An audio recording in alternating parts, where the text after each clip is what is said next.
तो देखिए, महाराष्ट्र को 6600 मेगावाट बिजली सप्लाई करेगा अडानी ग्रुप। बड़ी खबर है इस वक्त की। और 4.08 रुपए प्रति यूनिट की बोली लगाई गई है। जेएसडब्ल्यू एनर्जी और टोरेंट पावर को पीछे छोड़ा है। अडानी ग्रुप ने महाराष्ट्र को लॉन्ग टर्म के लिए 6600 मेगावाट की रिन्यूएबल एनर्जी और थर्मल पावर की सप्लाई के लिए बोली जीत ली। कंपनी ने इसके लिए 4.08 जो है यूनिट की बोली लगाई थी और जेएसडब्ल्यू एनर्जी और टोरेंट पावर को पीछे छोड़ दिया। मीडिया रिपोर्ट्स की माने तो 25 साल के लिए रिन्यूएबल और थर्मल एनर्जी दोनों की सप्लाई के लिए अडानी ग्रुप की बोली महाराष्ट्र द्वारा फिलहाल खरीदी जा रही है। बिजली की दर से 1 रुपये यूनिट कम है और इससे राज्य को भविष्य की बिजली जरूरतों को पूरा करने में मदद मिलेगी।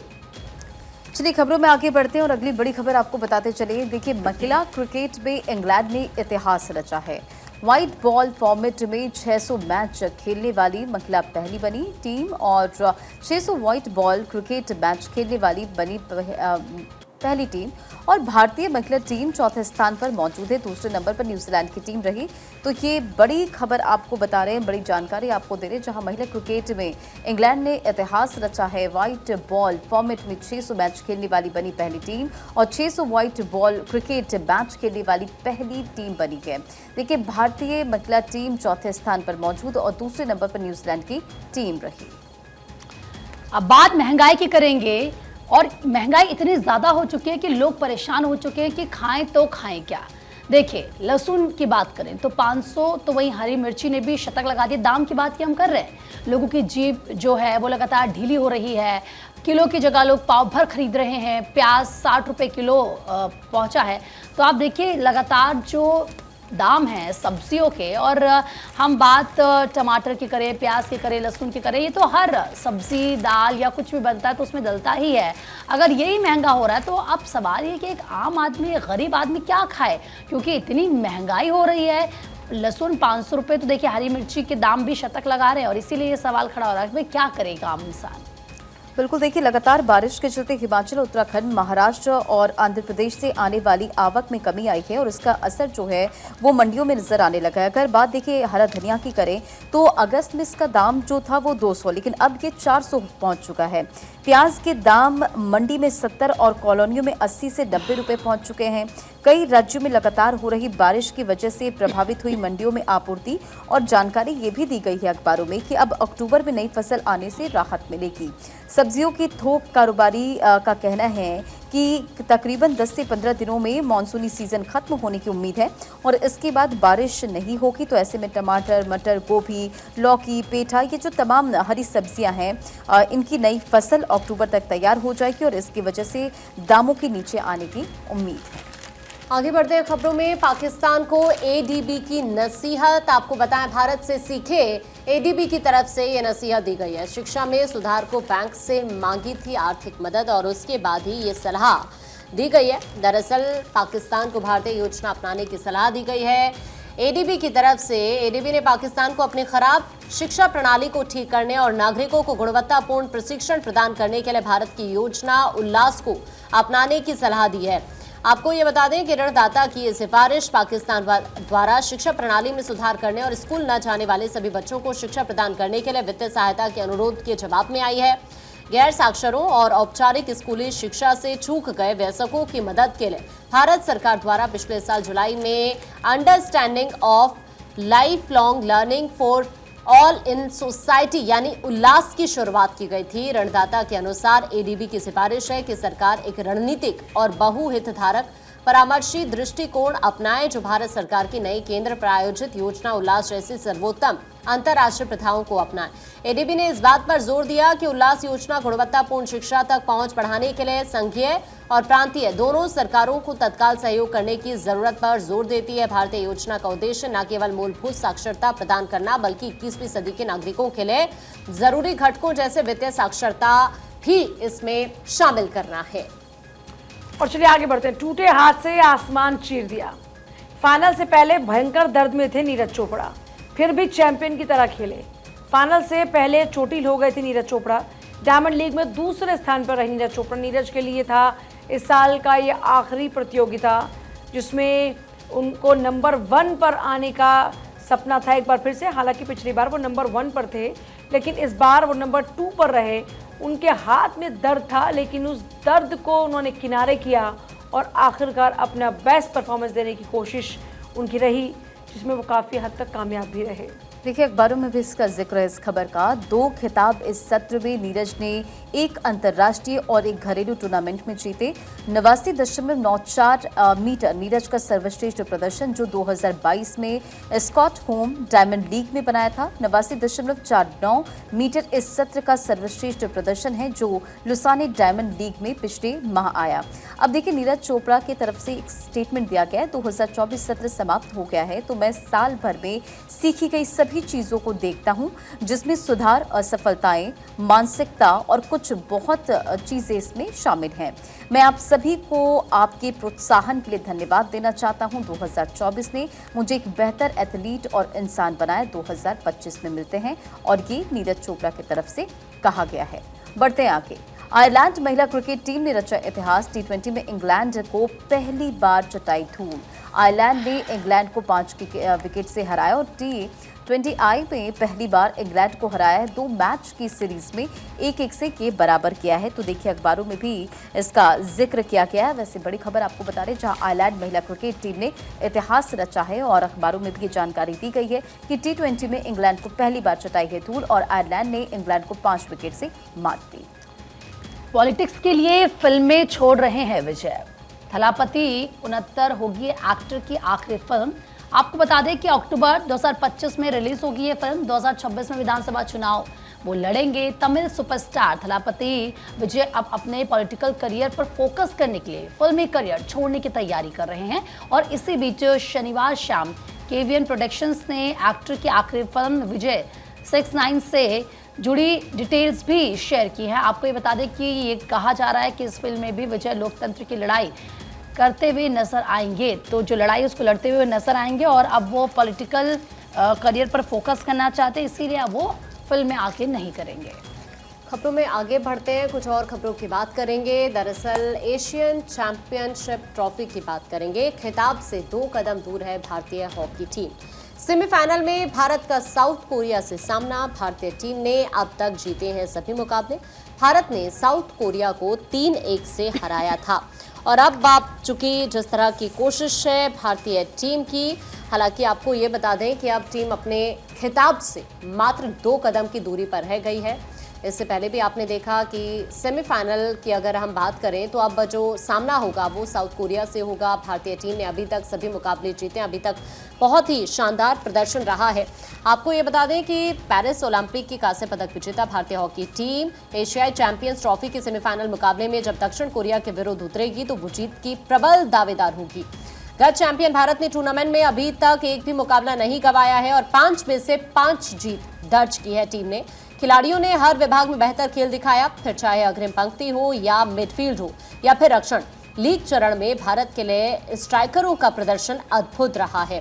पेरिस में मैदानी गोल करना भारत के लिए चिंता का विषय था, लेकिन सुखजीत सिंह, अभिषेक, उत्तम सिंह, गुरजोत सिंह, अरिजीत सिंह और साथ साथ यहाँ पर आपको ये बताएं कि जो अन्य प्लेयर्स हैं, जो अन्य स्ट्राइकर्स हैं, उन्होंने उम्मीदों से भी बेहतर प्रदर्शन यहाँ पर किया है।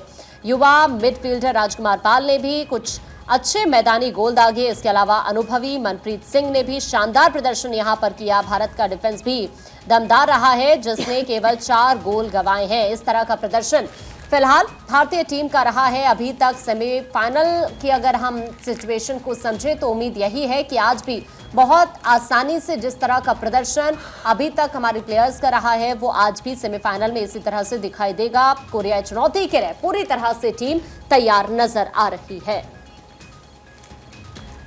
और चलिए आगे बढ़ते हैं। बात होगी एक बार फिर से बदहाल बांग्लादेश की, जिसके लिए अमेरिका ने अपना खजाना खोला है और $20 करोड़ अमेरिका देगा आर्थिक सहायता के तौर पर।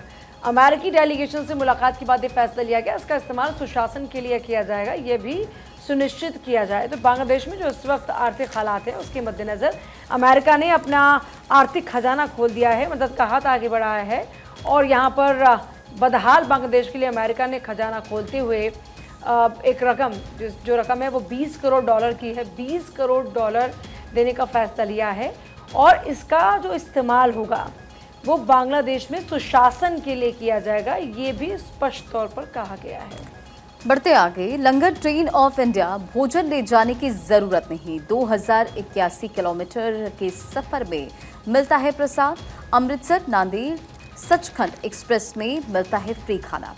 29 साल से यात्रियों को फ्री खाना नाश्ता लंगर का मेन्यू रोज बदलता है और ये भी जानकारी जो इसका मेन्यू है वो भी रोज बदलता है और खर्च गुरुद्वारों को मिलने वाले दान से निकलता है। तो ये बड़ी जानकारी आपको दे रहे हैं। जहां लंगर ट्रेन ऑफ इंडिया भोजन ले जाने की इसमें जरूरत नहीं। 2081 किलोमीटर के सफर में प्रसाद मिलता है।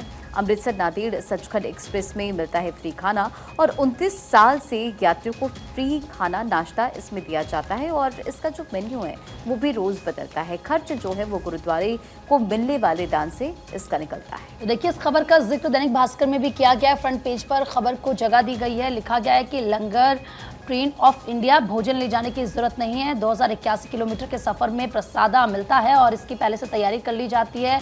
39 ऐसे स्टेशन है जहां पर ट्रेन रुकती है, तो 6 पर लंगर मिलता है और जो खर्चा इसका चलता है वो जो राज्य में गुरुद्वारे हैं, जो चंदा वहां पर दिया जाता है, उससे यहाँ पर लंगर बांटा जाता है या लगाया जाता है। एक साथ उठे 10 जनाजे, गोद में बच्चों के शव, मेरठ में मिट्टी देने उमड़ा पूरा शहर। आपको बता दें कि 3 मंजिला मकान गिरा और कैसे में 10 लोगों की जो मौत हुई, उसके बाद मातम यहाँ पर पसर गया। और देखिए, वो तस्वीर भी उस वक्त के आपको हम दिखा रहे हैं जब मलबा ही मलबा यहाँ पर नज़र आ रहा था। एक ही परिवार के 10 लोग थे जिनकी जान चली गई। तो उसके बाद तमाम जो आसपास के लोग थे वो वहाँ पर पहुँचे, उन्होंने दुख व्यक्त किया और तस्वीरें उस वक्त के आपको दिखा रहे हैं। 3 मंजिला ये इमारत बताया जा रहा था जो ज़मींदोज़ हो गया था। वाकई ये बहुत ही दुखद हादसा हुआ मेरठ के अंदर, जहां पर ये 3 मंजिला जो इमारत है वो भर भरा कर गिर गई थी और यहां पर कई लोग दब गए थे मलबे में, कई लोग बुरी तरह से जख्मी हुए थे। दुखद ये था कि 10 लोगों की जान यहां पर चली गई थी। एक ही परिवार के 10 लोग बताए जा रहे थे। सीएम योगी ने भी इस मामले में संज्ञान लिया और उन्होंने भी दुख जाहिर किया इस घटना को लेकर। मेरठ में यह हादसा हुआ था और अब यहाँ पर ये जो तस्वीरें सामने आई हैं वो वाकई बहुत ही दुखद तस्वीरें। हालांकि परिवार के कुछ लोग यहाँ घर में मौजूद नहीं थे जिस वजह से वो बच गए, लेकिन दुखद ये है कि 10 लोगों की जान इस हादसे में चली गई। जैसे ये हादसा यहाँ पर होता है उसके तुरंत बाद यहाँ पर रेस्क्यू टीमें पहुँचती है, लोगों को मलबे से बाहर निकालने की कोशिश की जाती है, लेकिन तब तक बहुत देर हो जाती है। तब तक 10 लोगों की जान, एक ही परिवार के ये 10 लोग बताए जा रहे हैं जिनकी जान यहाँ पर चली गई। कई लोग अभी भी घायल बताए जा रहे हैं जो इस वक्त भी अस्पताल में भर्ती हैं, जिनका इलाज वहाँ पर चल रहा है। हालांकि उनमें से भी कई की हालत गंभीर बताई जा रही है, लेकिन दुखद यही है कि इस हादसे में 10 लोगों की जान चली गई और इस हादसे को लेकर सीएम ने भी दुख जाहिर किया है। देखिए, मेरठ की ये तस्वीर बेहद दर्दनाक रही जहां पर मलबे में परिवार के सदस्य दब गए। रेस्क्यू ऑपरेशन भी किया गया, लेकिन 2 से 3 लोगों की जिंदगी बच पाई, जिनमें एक छोटी बच्ची भी शामिल थी। 10 लोगों की इसके अलावा उस पूरे मलबे में दबकर मौत हो गई। आगे बढ़ते हैं, बात होगी एक्साइज चीन की। एक्साइज चीन में मॉड्यूलर टेंट की टेस्टिंग शुरू। सैनिकों को नहीं होगा ठंड का एहसास। -40 डिग्री टेम्परेचर जब होगा तो उसमें 15 डिग्री जैसा एहसास होगा। तेज हवा झेल सकता है। 6 घंटे में पैकिंग इंटेलिजेंट क्लाइमेट कंट्रोल से बनती है ऑक्सीजन। तो यहाँ पर देखिए, एक्साइज चीन में मॉड्यूलर टेंट की टेस्टिंग शुरू हो चुकी है और ये जो मॉड्यूलर टेंट है ये कैसे -, डिग्री टेम्परेचर में 15 डिग्री टेम्परेचर का एहसास कराएगा, इसी को लेकर टेस्टिंग की जा रही है। तेज हवाओं को ये टेंट झेल सकता है। 6 घंटे में इसकी पैकिंग इजीली की जा सकती है। इंटेलिजेंट क्लाइमेट कंट्रोल से यहाँ पर ऑक्सीजन बनती है। सैनिकों को ठंड का एहसास नहीं होगा। मतलब देखिए, आमतौर पर क्या होता है कि आप जान रहे हैं कि जब एक्साइज चीन की बात आती है तो एक्साइज चीन में खासतौर पर जो नेगेटिव वहाँ पर टेम्परेचर रहता है उसमें सांस लेना मुश्किल हो जाता है। तो ऐसे में ये जो मॉड्यूलर टेंट है इसकी टेस्टिंग शुरू हो चुकी है और ये बहुत ही मददगार होगा वहाँ पर जवानों के लिए। एक्साइज चीन में खासतौर पर जब -40 डिग्री टेम्परेचर होगा तो यहाँ पर 15 जैसा एहसास कराएगा। तेज़ हवाओं को ये झेल सकता है। 6 घंटे में पैकिंग की जा सकती है। इंटेलिजेंट क्लाइमेट कंट्रोल से यहाँ पर ऑक्सीजन बनती है। तो ये कुल मिलाकर इसकी खासियतें हैं जो राहत देंगी, एक सपोर्टिव सिस्टम के तौर पर काम करती नजर आएंगी। बढ़ते खबरों में आगे, और जेईई नीट की छात्राओं के लिए एक खुशखबरी है। केजरीवाल सरकार की फ्री कोचिंग योजना और जेईई नीट की फ्री कोचिंग सरकार देगी और 100 अतिरिक्त सीटें बढ़ाने की घोषणा कर दी गई है। तो जेईई नीट के छात्राओं के लिए ये खुशखबरी है, सरकार ने ये पहल की है और केजरीवाल सरकार की फ्री कोचिंग योजना है जिसमें जेईई और नीट की फ्री कोचिंग जो है वो सरकार देगी और इसे लेकर देखिए अब जानकारी ये मिल रही है कि 100 अतिरिक्त सीटें इसमें बढ़ाई जाएगी और इसकी घोषणा कर दी गई है। चलिए आगे बढ़ते हैं, बात कुछ और अहम खबरों की करेंगे। देखिए गाजियाबाद में करंट का कहर सामने आया है। करंट से 2 लोगों की मौत यहां पर हो गई। क्रेन की टक्कर के बाद हाई टेंशन तार टूटकर गिरी। फैक्ट्री मालिक और क्रेन ऑपरेटर की इसमें मौत हो गई है। तो यहां से बहुत ही दुखद खबर सामने आई है कि करंट लगने से 2 लोगों की जान चली गई। अब आगे बढ़ेंगे, दिल्ली से खबर आपको बताते हैं, जहां जंतर मंतर पर 360 गांव की तरफ से धरना दिया जाएगा। मांगों को लेकर लोगों का प्रदर्शन, किसानों को सुविधाएं नहीं मिल रही है जिसकी वजह से नाराजगी है। एमसीडी की तरफ से सुविधाएं नहीं मिल रही और इसी वजह से नाराजगी जाहिर करते हुए यहां पर ये तमाम लोग और यहां पर इसी वजह से प्रदर्शन की बात सामने आ रही है। आपको ये भी बता दें कि देखिए जंतर मंतर की अगर बात की जाए तो यहां पर कई मांगों को लेकर ये प्रदर्शन करते हुए यहां पर आपको आज नजर आएंगे। तो इस तरह से कुछ नाराजगी जरूर यहां पर देखने के लिए मिल रही है लोगों के अंदर और इसी वजह से वो यहाँ पर और देखिए आकांक्षा, दैनिक भास्कर में एक बहुत ही दिलचस्प खबर छपी है। आप जानते हैं कि बाढ़ बारिश की वजह से कैसे हालात हो जाते हैं, लोगों के घर डूब जाते हैं। और बिहार की अगर बात करें तो बिहार में स्थिति बद से बदतर हो जाती है और हर साल की ये तस्वीर नजर आती है। अब ऐसे में एक जो हेडलाइन दी गई है, पहले आप समझिए कि वेस्ट से बेस्ट, बाढ़ से परेशान बिहार के इंजीनियर का जुगाड़ घर, और ये डूबता नहीं है, तैरने लगता है। गंगा नदी के रास्ते बक्सर से ये पटना ले जाया, फिलहाल इस वक्त जा रहा है। तस्वीर भी अगर हम आपको दिखाएंगे तो आपको सिर्फ पानी पानी नजर आएगा और इसमें ये तैरता हुआ घर है। अब इस घर की खासियत क्या आप ये समझ रहे होंगे। पहले तो आप समझिए कि जब पानी आता है, बाढ़ जैसी स्थिति होती है तो लोगों का सब कुछ सामान वामान सब बर्बाद हो जाता है, उनके पास कुछ चारा नहीं बचता है। लेकिन इसी जो समस्या है इससे परेशान एक शख्स ने ये अनोखा घर तैयार किया है। हर साल बाढ़ से परेशान रहने वाले बिहार में एक ऐसा घर तैयार किया गया जो बाढ़ में डूबने की बजाय तैरने लगेगा और इसे सेंटर ऑफ रिजिलियंस के अपसाइकिंग आर्टिस्ट प्रशांत पांडे ने 2 साल में तैयार किया है। बक्सर में से तैयार किया गया। इसे गंगा नदी के रास्ते ही बक्सर से पटना ले जाया जा रहा है। अभी तक आरा पहुंचा है ये और 15 अक्टूबर तक ये पटना पहुंचेगा। प्रशांत ये कहते हैं कि इस घर के कमरे और किचन बने हैं पुरानी या बेकार चीजों से।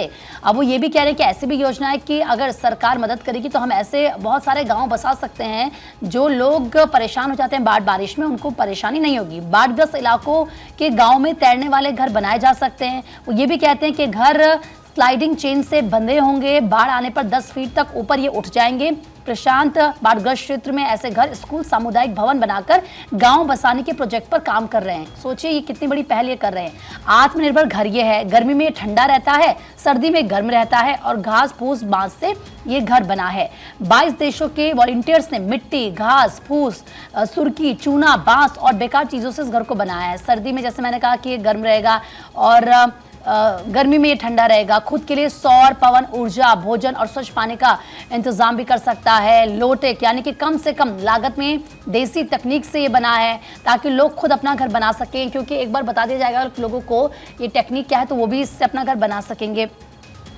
इसमें मानव मल को पानी और गैस में बदलने का भी पूरा इंतजाम किया गया है। यानी कि कुल मिलाकर एक ऐसा घर जिसमें फैसिलिटीज पूरी हैं और जब बाढ़ आएगी तो आप अपना घर अपने साथ लेकर चल सकते हैं। अब आगे बढ़ते हैं खबरों में। एयर एक्सरसाइज से स्वदेशी अगर हम बात करें विमानों की तो उनके बारे में अपडेट आप तक पहुंचाते हैं। यहाँ पर देखिए एयर एक्सरसाइज से हथियारों को वैश्विक मंच मिला है, कई देश खरीदारी के इच्छुक है।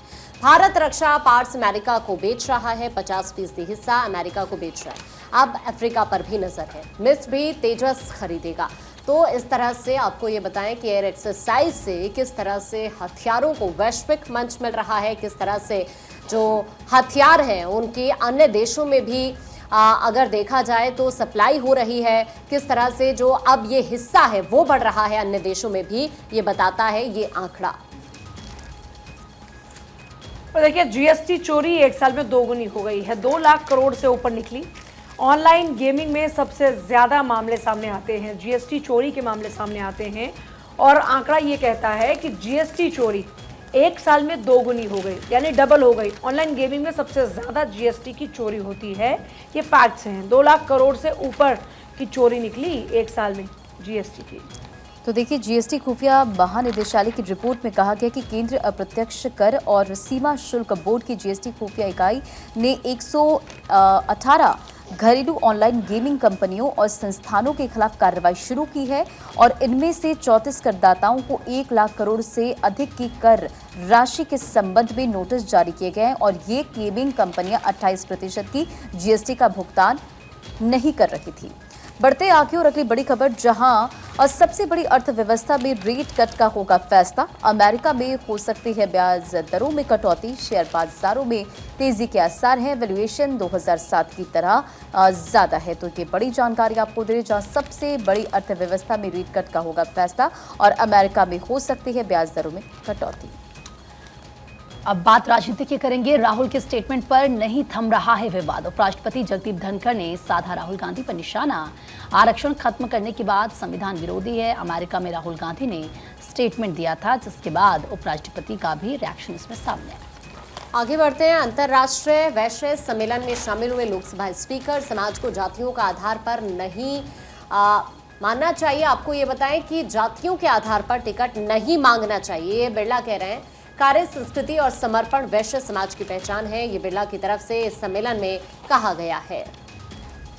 और इस बीच एक बड़ी खबर, हरिद्वार में पुलिस की बदमाशों से हुई मुठभेड़ में 1 लाख का इनामी बदमाश ढेर हुआ है।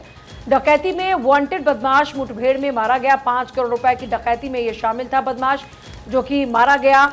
डकैती में वांटेड बदमाश मुठभेड़ में मारा गया। हरिद्वार में पुलिस की बदमाशों से मुठभेड़ की खबर है। 5 करोड़ की डकैती में ये बदमाश शामिल था, जो खबर मिल रही है।